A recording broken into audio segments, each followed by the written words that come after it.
பிரியமானவர்களே, இயேசுவின் நாமத்தில் உங்களை வாழ்த்துகிறேன். ஒரு மாதத்தின் கடைசி நாளுக்குள்ளே வந்துட்டோம். இப்போதான் முதல் நாள் வந்த மாதம் இருந்துச்சு, கடைசி நாள் வந்து விட்டார். இந்த மாதம் முழுவதிலும் ஆண்டவர் உங்களுக்கு நல்லவராக இருந்தாரா? தினமும் உங்களோட பேசினார், உங்களை கரம் பிடித்து நடத்தினார். எத்தனையோ பாடு உபத்திரம் நெருக்க வந்த போதிலும் உங்களை வெட்கப்பட விடவில்லை. உங்கள் ஜெபத்துக்கு பதில் கொடுத்தார், உங்களுடைய பயத்தை மாற்றினார், சுகம் கொடுத்தார், உங்களை ஆசீர்வதித்தார். எவ்வளோ நன்மை செய்தார்ல. அதை நினைத்து நம்ம ஆண்டவரை துதிக்க வேண்டும். வேதத்தில் ஒரு வசனம் இருக்கிறது. 1 சாமுவேல் 7:12 இம்மட்டும் கர்த்தர் எங்களுக்கு உதவி செய்தார் என்று ஆண்டவரை துதித்தாங்களாம்.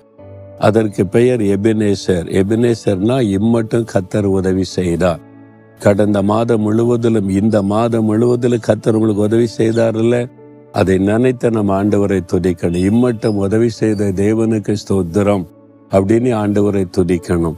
நீங்க இந்த மாதத்துல 1ஆம் தேதியிலிருந்து நடந்த சம்பவத்தை ஒரு பேப்பர் எடுத்து எழுதி பாருங்களேன். 1ஆம் தேதி என்ன நடந்துச்சு, 2ஆம் தேதி என்ன நடந்துச்சு, எதுக்காக ஜெபிச்சேன், எப்படி ஆண்டவர் பதில் கொடுத்தா, என்னைக்கு அது திரும்பி பார்ப்பீங்களா? அதனால தான் நான் சொல்றேன், நீங்க ஒரு ப்ரேயர் டைரி வச்சிருக்கணும். எல்லாமே எழுதி எழுதி எழுதி ஜெபிக்கணும். அப்போ ஆண்டவர் ஜெபத்துக்கு எப்படி பதில் கொடுத்தார், என்னென்ன அற்புதம் செய்தார்னு நமக்கு தெரியும். எனக்கு அந்த பழக்கம் உண்டு. அப்படி எழுதி எழுதி வச்சு ஜெபிக்கும் போது நான் திரும்பி பார்த்தா என் ஜெபத்துக்கெல்லாம் அவர் பதில் தந்திருக்கிறாரு. நான் பயந்த காரியத்தெல்லாம் மாற்றி இருக்கிறார், இவ்வளோ அற்புதம் செய்திருக்கிறார். அதை நினைத்து நினைத்து ஆண்டவரை துதிக்க துதிக்க துதிக்க அடுத்து ஆண்டவருடைய கிருபை நம்மை தாங்கி நடத்தும். இம்மட்டும் உதவி செய்த தேவனுக்கு ஸ்தோத்திரம் அப்படி ஆண்டவரை துதிக்கிறீங்களா? உங்க குடும்பத்துல அற்புதம் செய்திருக்கிறார், பிள்ளைகள் காரியத்தில் அற்புதம் செய்திருக்கிறார், வேலை காரியம், பிசினஸ் காரியம் எல்லாத்திலும் அற்புதம் செய்திருக்கிறார்.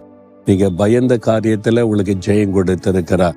யோசித்து பாருங்க, ஆண்டவரை துதிக்கணும்ல. இம்மட்டும் எனக்கு உதவி செய்த தேவனே உமக்கு ஸ்தோத்திரம் ஸ்தோத்திரம் ஸ்தோத்திரம் துதிக்கிறீங்களா?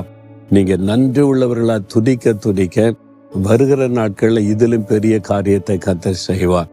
ஆண்டவரை துதிக்கிறீங்களா? இம்மட்டும் உதவி செய்த தேவனே உமக்கு ஸ்தோத்திரம். எனக்கு, என் குடும்பத்துக்கு நீங்க செய்த உதவிகள் ஏராளம், உமக்கு நன்றி. என் தனிப்பட்ட வாழ்க்கையில உதவி செய்தீங்க, குடும்பத்துல, வேலையில, பிசினஸ்ல, ஊழியத்துல எல்லாத்திலும் எனக்கு உதவி செய்தீங்க, ஜெயம் கொடுத்தீங்க, ஜெபத்துக்கு பதில் கொடுத்தீங்க, நன்றி. ஸ்தோத்திரம் ஸ்தோத்திரம் ஸ்தோத்திரம். மனதார நான் உம்மை துதிக்கிறேன், ஸ்தோத்தரிக்கிறேன் அப்பா. இயேசு கிறிஸ்துவின் நாமத்தில் ஸ்தோத்திர பலிகளை ஏறெடுக்கிறேன் பிதாவே.